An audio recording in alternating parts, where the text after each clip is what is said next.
नमस्कार, 9 बजे के मॉर्निंग प्राइम बुलेटिन में आपका स्वागत है। मैं हूं आपके साथ अमित गर्ग शुक्ला। आज दिन की 3 बड़ी खबरें क्या हैं, सबसे पहले वो देख लेते हैं।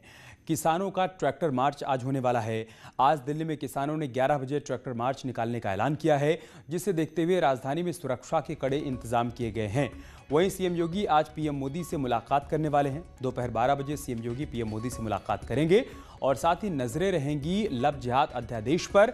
इलाहाबाद हाईकोर्ट में होने वाली सुनवाई पर हाईकोर्ट ने 3 याचिकाओं के बाद यूपी सरकार से लव जिहाद अध्यादेश को लेकर रिपोर्ट मांगी है, जिस पर आज सुनवाई होनी है। इसके अलावा और भी बड़ी खबरें रहेंगी, लेकिन सबसे पहले बात करेंगे अमेरिका में हुई हिंसा की, जिससे पूरी दुनिया चौंक गई है। अमेरिकी चुनाव में हुई हार को स्वीकारने के लिए डोनाल्ड ट्रंप तैयार नहीं हैं और अब उनके समर्थकों ने बुधवार को कैपिटल बिल्डिंग में ऐसा हंगामा किया कि इस हिंसा से एक महिला की मौत हो गई। यह हंगामा ऐसे समय में हुआ जब यहां नवनिर्वाचित राष्ट्रपति जो बाइडेन को चुनाव जीतने का सर्टिफिकेट दिया जाना था। चुनावी नतीजों को लेकर डोनाल्ड ट्रंप के भाषण के बाद अमेरिका के कैपिटल परिसर के बाहर ट्रंप के समर्थकों और पुलिस के बीच हिंसक झड़प हो गई, जिसकी तस्वीरें इस वक्त हम आपको दिखा रहे हैं।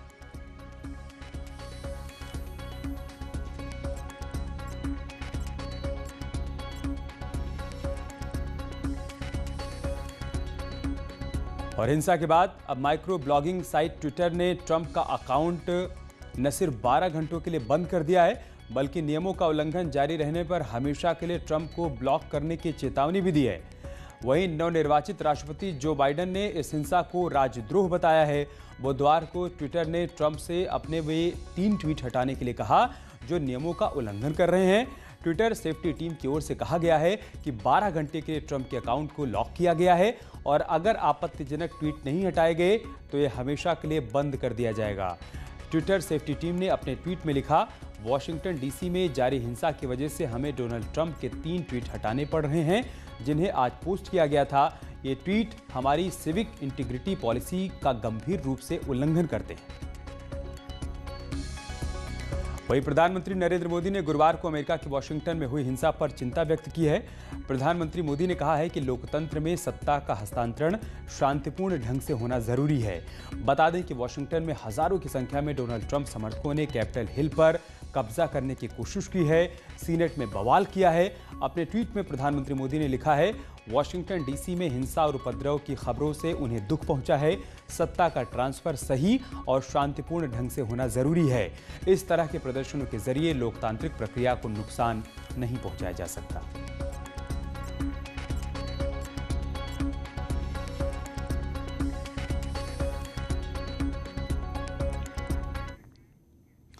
और बात करते हैं किसानों के आंदोलन की। 43 दिन से आंदोलन कर रहे किसान आज सैकड़ों की संख्या में ट्रैक्टर मार्च निकालने वाले हैं। गाजीपुर बॉर्डर से पलवल तक ट्रैक्टर मार्च निकाला जाएगा। ये कृषि कानून के विरोध में होगा। किसान तीनों नए कृषि कानूनों को वापस देने की मांग पर अड़े हुए हैं और इसी कड़ी में आज उनकी तरफ से ट्रैक्टर मार्च निकाला जाएगा। 43 दिनों से ये किसान दिल्ली के अलग अलग बॉर्डर पर जमे हुए हैं। फिलहाल आज उन्होंने तय किया है कि वो गाजीपुर बॉर्डर से पलवल तक ट्रैक्टर मार्च निकालेंगे, विरोध दर्ज कराएंगे और एक बार फिर से सरकार से मांग करेंगे कि तीनों नए कृषि कानून हर हाल में वापस लिए जाएं।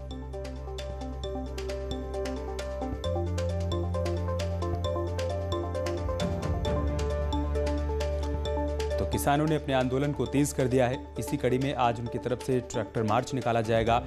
ट्रैक्टर पर सवार होकर ये किसान गाजीपुर बॉर्डर से पलवल तक जाएंगे, विरोध दर्ज कराएंगे और अपनी मांगों को पुरजोर तरीके से उठाएंगे।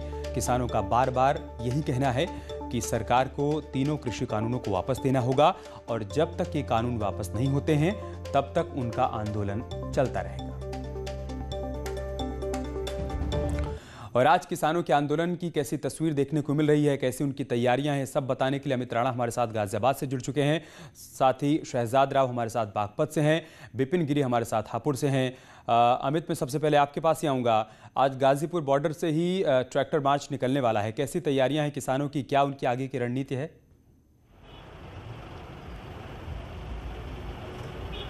जी अमित, आपको बताना चाहूँगा किसानों का आंदोलन को 40 दिन से भी ज़्यादा बीत चुके हैं। ऐसे में कई दौर की वार्ताएं भी हुई, लेकिन उनका कोई निष्कर्ष निकल कर नहीं आया।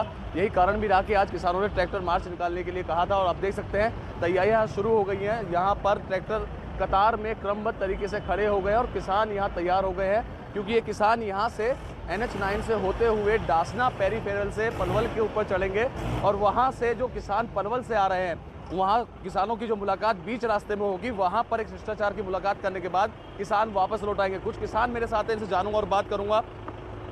बहुत लंबी लड़ाई, 40 दिन से भी ऊपर हो गए, आज ट्रैक्टर मार्च निकाल रहे हैं। हाँ जी, 45 दिन हो गए। तो आज ट्रैक्टर मार्च कहाँ से कहाँ तक निकालेंगे? ये सर जाएंगे कम से कम 20-25 किलोमीटर आगे को। पलवल? जी, पलवल वाले। वहाँ से वापस आएंगे? जी। लगता है सरकार से कई दौर की वार्ताएं हुई हैं, कुछ बात बनेगी इस बार, कल भी मुलाकात होनी है। देखो कर तो कोशिश पूरी रहे हैं, उनके दिमाग में पड़ जाए तो अच्छी बात है। हाँ जी। अन्नदाता सड़कों पर है आज? हाँ जी, हाँ जी, बिल्कुल सड़कों पे ऊपर घूम रहा है। जिनकी आज भी घर पे रहने ठंड का माहौल है, वो सड़कों पे घूम रहे हैं, हमारे बुजुर्ग लोग।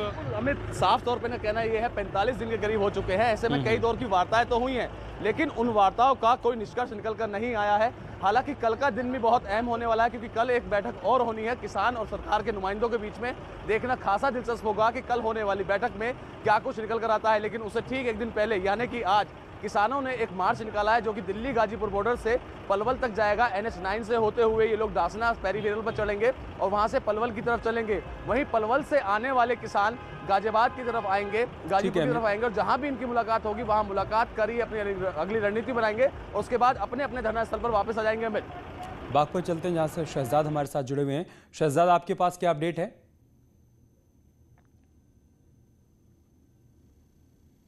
देखिए अमित, बागपत में भी पिछले 20 दिनों से लगातार किसानों का धरना प्रदर्शन चल रहा है। नेशनल हाईवे पर जो है किसान धरने पर बैठे हैं। इनका कहना है कि जब तक गाजीपुर और यूपी बॉर्डर से किसान नहीं हटेंगे ये लोग धरने पर बैठे रहेंगे।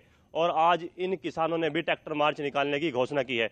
इसी पर बात करने के लिए हमारे साथ किसान नेता है, उनसे बात कर लेते हैं। क्या तैयारी है ट्रैक्टर मार्च की? देखो, आज तैयारी है हमारे राष्ट्रीय आह्वान पर गाजीपुर बॉर्डर से पलवल तक लगभग 500 ट्रैक्टर टोलियों के 500 से 1000 की संख्या में रहेंगे जो हमारे गाजीपुर बॉर्डर से पलवल तक जाएंगे। क्या आप जो है बागपत भी रहे हैं, शामली भी रहे हैं, मुजफ्फरनगर भी देख रहे हो, गाजीपुर भी जा रहे हैं, क्या क्या तैयारी है आज? कितना जोश किसानों में है और कितना असर इसका देखने को मिलेगा सरकार पे? देखो, तैयारी की तो आज सारे हिंदुस्तान की बात करें, सारे देश की मीडिया और सारे देश के इंसानों को और किसानों को सबको पता चल गया कितनी जोरों शोरों के साथ में तैयारी चल रही है। आज 43वां दिन है। आखिर वजह क्या है कि सरकार मानने को तैयार क्यों नहीं है? ये जो काले कानून सरकार किसानों के पक्ष में लाई है, जब किसान उससे संतुष्ट नहीं है तो किसान को की बातों को सरकार को मानना चाहिए, सरकार को पीछे हटना चाहिए। इस पर बैठ कर बातचीत तो कर। देखिए अमित, ये बागपत के किसान नेता है, ये बता रहे हैं किस तरह से जो किसान हैं वो ट्रैक्टर मार्च को लेकर तैयार है। जी विपिन, हापुड़ में कैसी तैयारियां हैं आज के मार्च को लेकर किसानों के बीच?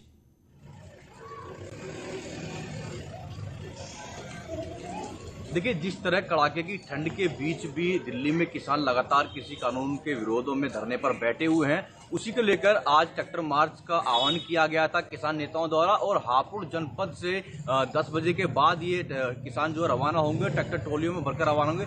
अभी जो किसान नेताओं से बात हुई है, उनका कहना है कि करीब 100 ट्रैक्टर ट्रोलियों में सैकड़ों किसान भरकर दिल्ली की तरफ जाएंगे। और वहीं हालांकि जो प्रशासन है उसने भी किसानों को रोकने के लिए इंतजाम की बात जरूर कही है, लेकिन अभी फिलहाल जो जानकारी मिल पा रही है कि किसान अगर नहीं मानेंगे, वो दिल्ली जाना चाहते हैं, तो प्रशासन उनके साथ उनको नरमी बरतेगा और उन्हें जाने देगा। तो फिलहाल यही स्थिति है और 10 बजे के बाद में किसान एक जगह इकट्ठा होकर दिल्ली के लिए निकलेंगे। ठीक है अमित, एक बार फिर से मैं आपका रुख करना चाहूँगा। चूंकि अभी तक किसान NH पर एक ही तरफ बैठे हुए हैं, एक दूसरा रास्ता है जो खुला हुआ है, जो लोग मेरठ से आ रहे हैं या फिर हापुड़ से आ रहे हैं वो आसानी से वो दिल्ली आ जा पा रहे हैं। आज जबकि 20 से 25 किलोमीटर लंबा ये मार्च निकलेगा, तब उन लोगों को कोई परेशानी ना हो, इसको लेकर क्या ट्रैफिक डायवर्जन किया गया है, कोई प्लान तैयार किया गया है?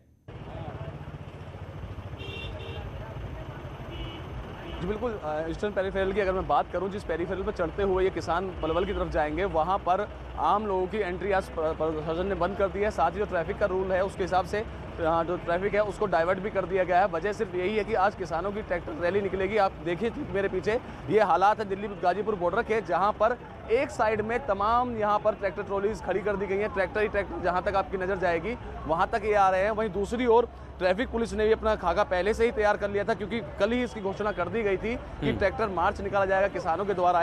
ऐसे में ट्रैफिक है, उन्होंने पूरा डाटा तैयार किया, पूरा चार्ट तैयार किया। उस चार्ट के तहत डाइवर्जन हर जगह कर दिया गया है ताकि जो आम जनता है उसे जाम से दो चार ना होना पड़े, क्योंकि जो रैली निकल रही है ट्रैक्टर रैली, इसमें किसानों में सैकड़ों की तादाद में जो ट्रैक्टर हैं वो निकलेंगे यहाँ पर। ऐसे में कहीं जाम की स्थिति शहर में ना बन जाए, इसको लेकर शासन और प्रशासन पहले से ही मुस्तैद है और ट्रैफिक की जो व्यवस्था पूरी तरह से कर दी गई है। रूट को डाइवर्ट कर दिया गया है ताकि जो आम जनता है उसे किसी तरह की परेशानी ना झेलनी पड़े। जो जाम है, जाम से दो चार जनता को ना होना पड़े। लेकिन बड़ी चीज़ ये मैं आपको दिखाना चाहूँगा, दिल्ली गाजीपुर बॉर्डर की तस्वीरें हैं ठीक मेरे पीछे। यहाँ पर सिर्फ और सिर्फ ट्रैक्टर ही आपको नजर आ रहे होंगे। मैं बहुत शुक्रिया आप तीनों का हमारे साथ जुड़ने के लिए, तमाम जानकारी, तमाम तस्वीरें हम तक पहुंचाने के लिए। और बात करते एक और बड़ी खबर की, आज सीएम योगी प्रधानमंत्री मोदी से 12 बजे मुलाकात करने वाले हैं। पीएम के साथ मुलाकात में सीएम योगी भगवान राम सीता की मूर्ति भेंट कर सकते हैं। इसके साथ ही यूपी में वैक्सीनेशन के और आगामी चुनाव को लेकर भी पीएम मोदी के साथ वो चर्चा कर सकते हैं। तो आज 12 बजे प्रधानमंत्री मोदी से मुलाकात होनी है सीएम योगी की, जिसमें वो भगवान राम सीता की मूर्ति भेंट कर सकते हैं और साथ ही साथ उत्तर प्रदेश में आगामी चुनाव को लेकर भी चर्चा हो सकती है। वैक्सीनेशन को लेकर सरकार की तरफ से क्या तैयारियां की गई हैं, क्या इंतजामात हैं, उस पर भी चर्चा हो सकती है। इससे पहले सीएम योगी ने बुधवार को गृह मंत्री अमित शाह से मुलाकात की और उन्हें भगवान राम की मूर्ति भेंट की। इसके साथ ही सीएम ने केंद्रीय मंत्री से कई मुद्दों पर चर्चा की। कोरोना वैक्सीनेशन का काम यूपी में किस तरीके से किया जाएगा, योगी ने इसकी भी जानकारी दी।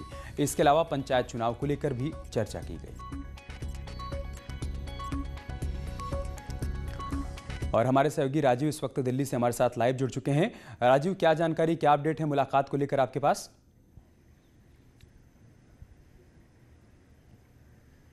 बिल्कुल, सबसे पहले मैं आपको बताना चाहूँगा कि इस समय मैं यूपी सदन पे हूँ और मुख्यमंत्री योगी आदित्यनाथ जी यहाँ पे मौजूद हैं। और आज दोपहर 12 बजे, जैसा कि समय निर्धारित किया गया, दोपहर 12 बजे प्रधानमंत्री नरेंद्र मोदी से मुलाकात करेंगे। और मुख्यमंत्री योगी आदित्यनाथ इस बार दौरे पे हैं, तो उन अपने साथ जो है भगवान राम और माता सीता की मूर्ति लेकर के हैं। कल जैसा कि कल वो राष्ट्रपति से मुलाकात किए, गृहमंत्री अमित शाह से मुलाकात किए, तो उन्होंने भगवान राम की मूर्ति भेंट की। तो इसी क्रम में सूचना है कि भगवान राम और सीता की मूर्ति जो है प्रधानमंत्री को भेंट करेंगे और प्रदेश में जो राजनीतिक हालात है उस पर चर्चा करेंगे। साथ ही सबसे बड़ी बात यह है कि इस समय कोरोना को लेकर जो वैक्सीन लगाने की प्रक्रिया चल रही है, तो उत्तर प्रदेश क्योंकि बड़ा राज्य है, जनसंख्या अधिक है, तो वहाँ पे क्या स्थिति है, किस तरह की तैयारी है, उसकी भी चर्चा प्रधानमंत्री से करेंगे आज। और बीच में अगर समय मिला, जैसे कि सूत्रों के हवाले से खबर है कि अगर समय मिलता है तो राजनाथ सिंह से भी मुलाकात कर सकते हैं योगी आदित्यनाथ जी। बहुत शुक्रिया राजीव आपका हमारे साथ जुड़ने के लिए और जानकारी हम तक पहुँचाने के लिए। बुधवार को सीएम योगी ने राष्ट्रपति रामनाथ कोविंद से मुलाकात की थी। राष्ट्रपति को नए साल की शुभकामनाएं देने के साथ साथ कई मुद्दों पर राष्ट्रपति से सीएम योगी ने चर्चा भी की। और अब बात करते एक बड़ी खबर की। लव जिहाद अध्यादेश पर हाईकोर्ट में आज सुनवाई होनी है। अध्यादेश के खिलाफ दायर याचिकाओं पर आज सुनवाई होनी है। 3 याचिकाएं दायर की गई हैं। अध्यादेश के दुरुपयोग की आशंका जताई गई है। इन याचिकाओं में यूपी सरकार से हाईकोर्ट ने जवाब मांगा था। 5 जनवरी को सरकार ने जवाब दाखिल किया था। सरकार ने अध्यादेश को जरूरी बताया है। चीफ जस्टिस की अध्यक्षता वाली बेंच एक बार फिर से इस पूरे मामले की सुनवाई करने वाली है।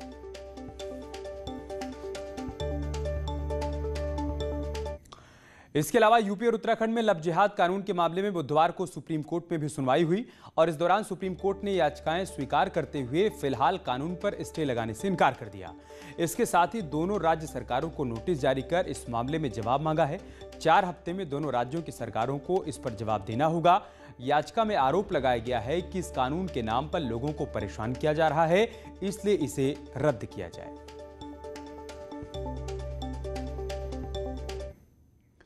और सुप्रीम कोर्ट के नोटिस के बाद सियासत भी शुरू हो गई है। समाजवादी पार्टी ने आरोप लगाया है कि बीजेपी असल मुद्दों से ध्यान भटकाने की कोशिश कर रही है। वहीं यूपी सरकार के प्रवक्ता सिद्धार्थ नाथ सिंह ने कहा है कि इस अध्यादेश को जरूरी बताया जा रहा है। उन्होंने कहा कि सरकार सुप्रीम कोर्ट में अपना पक्ष दाखिल करेगी। लव जिहाद और धर्मांतरण अध्यादेश को लेकर सुप्रीम कोर्ट में सुनवाई के बाद यूपी सरकार के प्रवक्ता और कैबिनेट मंत्री सिद्धार्थ नाथ सिंह ने कहा है कि सुप्रीम कोर्ट के नोटिस पर यूपी सरकार जवाब दाखिल करेगी। उन्होंने धर्मांतरण अध्यादेश को जरूरी बताते हुए कहा है कि कानून सही है और कानून के तहत जो भी पक्ष है सरकार सुप्रीम कोर्ट में रखेगी। सुप्रीम कोर्ट ने नोटिस जारी की है, 4 हफ्ते में जवाब मांगा है। जो भी ये मांगा है उसका जवाब दिया जाएगा। कानून सही है, कानून एकदम सही है और कानून के तहत जो भी सरकार का पक्ष है उसको हम लोग जरूर रखेंगे। वहीं समाजवादी पार्टी ने योगी सरकार पर हमला बोलते हुए कहा है कि सरकार तो कोर्ट की भी नहीं मानती।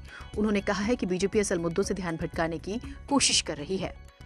देश का सर्वोच्च न्यायालय किसी चीज को अपने संज्ञान में लेता है और नोटिस भेजता है सरकार को, तो कहीं ना कहीं कोई बात तो होगी। मैं तो उत्तर प्रदेश की सरकार से कहूंगा जो समाज के असली मुद्दे हैं उस पर बात किया कर तो ज़्यादा अच्छा होगा। जैसे महंगाई है उत्तर प्रदेश के अंदर बढ़ रही है, इस पर चर्चा होनी चाहिए। बेरोजगारी बढ़ रही है, इस पर चर्चा होनी चाहिए। महिलाओं पर अत्याचार बढ़ा है, इस पर चर्चा होनी चाहिए। उत्तर प्रदेश में अपराध बढ़ा है, इस पर चर्चा होनी चाहिए। यूपी एटीएस ने बड़ी कार्रवाई करते हुए रोहिंग्याओं से जुड़े ह्यूमन ट्रैफिकिंग नेटवर्क का खुलासा किया है। एटीएस ने कई जिलों में छापेमारी कर इस मामले में कई लोगों को हिरासत में लिया है। म्यांमार के रहने वाले अजीजुल हक उर्फ अजीजुल्लाह को यूपी एटीएस ने खलीलाबाद से गिरफ्तार किया है। आरोप के मुताबिक उसने फर्जी कागजातों पर 2 भारतीय पासपोर्ट बनवाए थे और उसके बैंक खातों में कई स्रोतों से रकम भी आई है। और इसके साथ इस बुलेटिन में इतना ही। खबरें जारी हैं, आप बने रहें हमारे साथ। नमस्कार।